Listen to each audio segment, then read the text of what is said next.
Dan pemirsa langsung saja untuk mendalami kasus ini, pemirsa kita terhubung dengan Bapak Heri Firmansyah selaku pakar hukum pidana. Halo, selamat pagi Pak Heri. Selamat pagi, Mas. Ya, Pak Heri, ini cukup menyita perhatian publik seluruh Indonesia, satu Indonesia. Ini kalau kita bertanya-tanya, sempat bertanya kemarin, ini alasan sidang Baradae dengan sidang 4 terdakwa lainnya mengapa terpisah? Kalau menurut Anda melihat ini seperti apa, Pak Heri? Nah, tentunya ini tidak lepas dari strategi ya, bahwa itu untuk kepentingan persidangan tentunya menjadi bagian yang tidak terpisahkan. Mengapa kemudian putusannya dalam hal persidangan ini dipisahkan tadi? Karena sangat mungkin ini untuk menggali keterangan atau informasi yang lebih dalam lagi, gitu ya. Kemudian juga sehingga tadi agak sulit untuk para pihak yang berkaitan tadi dalam perkara ini saling memberikan informasi, karena kalau sampai katakanlah mereka saling mengetahui jawaban atau pembuktian dari masing-masing kan mungkin saja bisa berubah nanti kan. Nah, jadi yang akan dilihat mungkin adalah spontanitas, mungkin juga akan lebih digali lebih dalam terkait informasi yang detail agar kemudian nanti ditemukan fakta-fakta yang diinginkan untuk memperkuat keyakinan hakim dalam membuat putusan nantinya. Saya rasa itu juga jadi satu alasan mengapa sidang ini displitsing tadi oleh berkas perkaranya oleh teman-teman kejaksaan. Oke, Pak Heri, ini kan seperti kita ketahui bahwa Baradae ini sudah menjadi justice kolaborator. Apakah nanti jalannya sidang ini akan berbeda dengan yang kemarin? Atau ada perlakuan yang berbeda juga yang akan nanti didapati oleh Baradae ini? Ya, saya rasa secara hukum acaranya akan sama saja ya, tidak ada perbedaan karena ya, kita bicara tentang sikap yang equal tadi, persamaan di muka hukumnya harusnya secara hukum formalnya sama. Tapi memang penekanannya adalah bahwa dalam kasus ini tidak menutup mata kita semua bahwa Baradae adalah salah satu saksi yang kunci begitu ya. Karena kalau kita lihat keterangan beliau ini kan adalah keterangan saksi yang dimana dalam pembuktian hukum pidana keterangan saksi itu adalah keterangan yang sangat kuat ya, sehingga ini bisa membuka kotak Pandora dalam kasus ini. Jadi memang harusnya diberikan bukan perlakuan khusus tapi setidak-tidaknya diyakinkan bahwa ada perlindungan hukum yang sifatnya ansih tadi yang melekat kepada si Baradae. Karena dalam perkara ini kan kalau kita melihat ada 5 tersangka ya kalau tidak salah ya, terdakwa sekarang disebutnya terdakwa, itu rata-rata memang sudah masuk ke bagiannya dari Pak FS begitu ya, sehingga jalinan ceritanya mungkin akan sama. Kalau seandainya Baradae konsisten dalam menyampaikan keterangan di BAP dan di muka persidangan nanti, maka kita akan melihat fakta-fakta baru atau hal-hal yang tidak terungkap ketika kasus ini masih dalam tahap proses penyidikan. Karena kalau sudah di persidangan kan itu harusnya sudah dibuka semua ini persoalannya, sehingga Baradae untuk memberikan kekuatan dalam hal psikologisnya beliau ini tentunya harusnya bisa dibedakan ya, untuk kemudian dia lebih menggali informasi atau keterangan yang dia peroleh sehingga dia nggak keep sendiri itu, tapi dia kemudian bisa share, karena bagaimanapun sesuatu yang disampaikan di persidangan itu punya nilai pembuktiannya. Tapi kalau sesuatu yang disampaikan di luar persidangan tentunya nggak ada nilai pembuktian. Gitu. Ya Pak Heri, kami juga mendapatkan kabar bahwa Lembaga Perlindungan Saksi dan Korban ini juga ikut mengawal kedatangan tadi keberangkatan Baradae menuju ke PN Jaksel. Ini peranan LPSK sendiri terhadap Baradae seperti apa? Ya, tentu kita apresiasi lah ya sampai LPSK turun tangan lembaga negara begitu ya. Tapi mungkin kita boleh pesan juga di forum ini, kalau bisa LPSK itu juga bisa turun dan terlibat dalam banyak perkara begitu ya, memaksimalkan itu. Jadi seakan-akan tidak hanya mengkhususkan dalam perkara Pak Sambo. Kita apresiasi hal itu sudah dilakukan. Tapi memang itu bentuk salah satu kerja ya dari teman-teman LPSK untuk kemudian memberikan perlindungan sesuai dengan konstitusi kita yang mengatur bahwa memang secara hukum ini perlu ada perlindungan bagi saksi. Karena saksi itu kan kadang nggak nggak mudah begitu ya Mas untuk jadi seorang saksi itu. Pasti ada tekanan psikologis tadi yang sudah kita sebutkan di awal dari dialog kita. Kemudian juga kemungkinan ya masalah keselamatan keamanannya tadi ini kan juga harus dipertanggungjawabkan ya.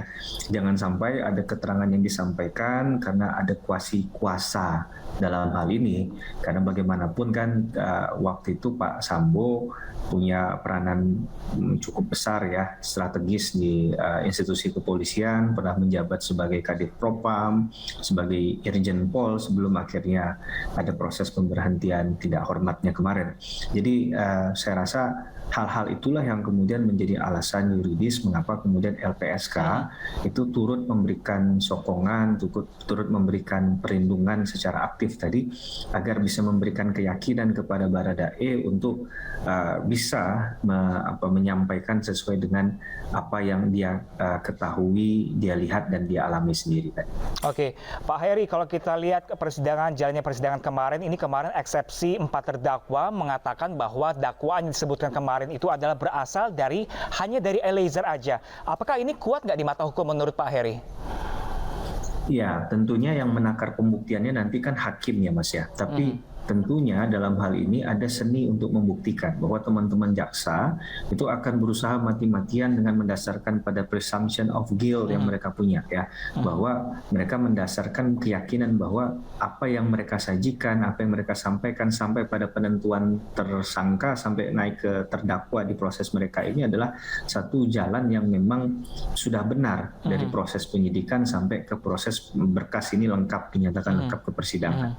Jadi saya rasa teman-teman jaksa juga tidak akan mau memberikan satu hal yang merugikan atau bertolak belakang dengan tujuan dan maksud untuk membuktikan di perkara ini ya. Jadi kalau kita lihat dalam rangkaian yang lebih lanjut lagi, penetapan nama jaksa itu pasti sudah disortir ya, sampai jumlahnya pun tidak main-main begitu kan untuk perkara ini. Itu melibatkan puluhan jaksa. Dan sebelumnya biasanya ada pra penelitian dalam hal konteks persidangan berkas dokumen yang akan disajikan ke persidangan ini juga pasti sudah dilakukan oleh teman-teman jaksa sebelumnya. Maka ini yang perlu kita sampaikan bahwa jangan sampai hal-hal kecil yang di luar dari itu, misalnya hanya pemaknaan bahwa hanya satu saksi berarti dia bukan saksi, kemudian itu melunturkan semua pembuktian yang sudah ada. Intinya dalam konteks konstruksi hukum acara pidana itu minimal bukti itu adalah minimal 2 alat bukti. Dari ketentuan pasal 184 KUHP yang ada 5 alat bukti yang sah.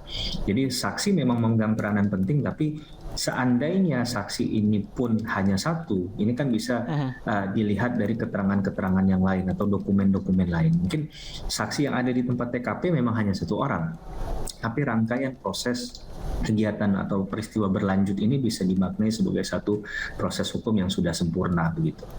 Oke, Pak Heri, ini dengan banyaknya jaksa yang ikut dilibatkan dan juga susunan majelis hakim yang sangat oke dibilang seperti itu, ini bagaimana sih mereka menilai dalam sebuah persidangan kasus seperti ini, menilai mana yang benar dan mana yang salah itu seperti apa biasanya? Ya, tentunya kalau hakim bicara tentang teori pembuktian itu tidak hanya mendasarkan pada minimum 2 alat bukti 2 tadi ya Mas ya, tapi juga dengan alat bukti tadi hakim ada keyakinan nggak bahwa orang ini yang bertanggung jawab dalam perkara tersebut. Jadi hakim tentunya akan menilai fakta persidangan yang nanti akan mati-matian dicoba untuk disimulasikan, disampaikan, ditransfer begitu oleh teman-teman jaksa penuntut umum di ruang persidangan. Nah ini kan yang penting untuk kita pahami, sehingga fakta-fakta persidangan itu menjadi penting nantinya. Sehingga saksi yang dihadirkan, ahli yang dihadirkan itu harus mendukung dalil yang disampaikan oleh jaksa penuntut umum gitu. Oke. Ini bahkan sehari jelang persidangan perdana kemarin, ini Sambo sempat mengubah pengakuannya. Ini kalau menurut Anda ini wajar atau bagaimana? Ya, itu hak dari terdakwa ya. Tentunya ada hak untuk kemudian menyangkal, tidak mengakui perbuatannya dalam konteks untuk membebaskan dari tuduhan ataupun dari dakwaan. Itu hal yang sangat lumrah dalam hal praktik dan dalam hukum acara pun diperbolehkan. Nah, cuman kalau sampai ini diketahui dan ini dimaknai sebagai proses yang berbelit-belit begitu ya, tidak kooperatif dalam persidangan, tentunya ada konsekuensi logis dan yuridisnya ya menurut menurut saya.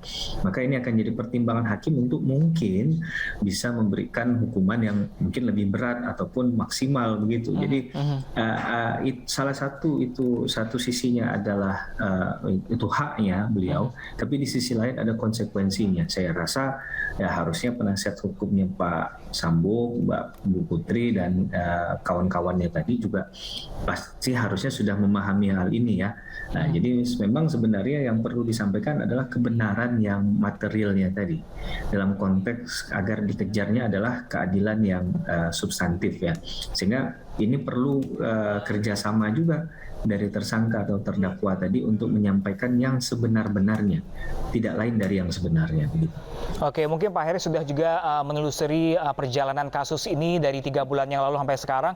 Kalau kemarin kita sempat dibuka dengan kasus ini, dibuka dengan sebuah kebohongan, menurut Anda nanti di akhirnya akan ruwet nggak kira-kira? Ya, apa sebaliknya akan mudah seperti itu memutuskan? Ya, secara logika manusia tentunya begitu ya Mas ya. Sesuatu yang dimulai dengan hal yang tidak baik, dengan susunan yang tidak sebenarnya, tentunya kan ketika nanti ditemukan fakta yang berlawanan harus dilakukan yang sebaliknya. Dan ini pasti akan melelahkan dan ini butuh konsistensi ya dalam hal itu. Sehingga akan dilihat apakah yang disampaikan ini selalu linier dengan apa yang disampaikan di awal BAP. Nah, ini kan penting untuk dibaca ya, karena dakwaan itu pasti bersumber pada berita acara pemeriksaan. Tapi kemudian tuntutan nanti akan lebih melihat pada konteks apa yang kemudian terjadi secara faktual di persidangan. Nah, ini dua hal yang berbeda, sehingga konsistensi itu yang saya rasa endurance-nya perlu tuh. Kecuali mohon maaf kalau memang ada seseorang yang sudah terbiasa untuk melakukan tindakan semacam ini, mungkin bagi dia ya nggak mudah, tapi bagi kebanyakan orang yang pada umumnya berhadapan dengan persoalan hukum semacam ini, saya rasa ini bukan hal yang mudah untuk konsistensi untuk menyatakan yang tidak sebenarnya tadi ya, kalau memang dia tidak sebenarnya mengatakan gitu. Oke, ini kan Baradae ini kan juga termasuk sebagai justice kolaborator. Kita kembali lagi ke justice kolaborator Pak Heri. Nah, ini 5 terdakwa didakwa dengan pasal 340. Apakah ini pasal ini bisa berubah atau dengan justice kolaborator akan lebih ringan? Ya, kalau masalah pasal rasa-rasanya sudah tidak mungkin berubah ya demi kepastian hukumnya tadi ya. Tapi pilihan untuk kemudian beliau ini ditetapkan sebagai masuk kategori penyertaan kah, atau kemudian jadi pertimbangan hakim untuk menerima justice kolaboratornya, ini tentunya signifikansi dalam hal penjatuhan pidananya ke depan. Jadi tidak ada hal yang sia-sia yang dilakukan oleh Baradae kalau dia mengungkapkan yang sebenarnya, karena memang yang ditunggu ini kan sebenarnya apa sih yang terjadi, mengapa seorang bintang 2 kemarin itu Pak Sambo sampai mau melakukan hal ini begitu kan, apakah memang dilakukan sendiri atau inisiatifnya sendiri dari Baradae. Tapi kalau kita lihat dari dakwaan kemarin kan sebenarnya sudah puzzle-nya sudah agak tersusun begitu, tinggal bagaimana di pembuktiannya nanti saja. Dan masing-masing pasti punya dalil yang berbeda, Mas. Pasti saling lempar tanggung jawab mungkin karena ini adalah konsekuensi hukum yang berat begitu ya. Jadi dinamika dalam hal persidangan nanti patut kita tunggu, karena keterangan antar pihak itu pasti saya rasa saling berlawanan atau kontra tadi. Oke Pak Heri, pasal 30 ini ancaman terberatnya adalah hukuman mati Pak Heri, dan Eliezer juga didakwa dengan pasal 340 ini. Nah, dengan posisi dia sebagai justice kolaborator, keuntungan apa yang dia dapat? Karena ada perlindungan-perlindungan sebetulnya, seperti apa? Ya, kalau bicara pembunuhan berencana berarti kan ada skenario yang dibuat. Itu kita anggap dalam sebuah film ada sutradaranya ya. Jadi sutradara ini akan dicari dan dialah menurut saya secara pribadi orang yang paling bertanggung jawab tadi. Karena tidak mungkin ada niat jahat, tidak mungkin sampai ada perbuatan jahat kalau seandainya tidak ada yang menskenariokan, yang mendirect hal ini kan. Dia jadi direkturnya di sini. Jadi yang penting ditemukan dalam perkara itu adalah siapa direkturnya. Faktanya bahwa ada korban yang meninggal, nyawa yang melayang, itu adalah Brigadir Joshua almarhum, itu sudah fakta yang nggak mungkin terbantahkan. Nah, tinggal kemudian melihat porsinya saja, siapa yang dalam peranan-peranan tertentu tadi itu kemudian bermain dalam pusaran kasus ini begitu. Oke, baik, terima kasih banyak Pak Heri Firmansyah selaku pakar hukum pidana. Kita kawal terus kasus persidangan ini agar mendapatkan keadilan yang seadil-adilnya. Terima kasih Pak Heri.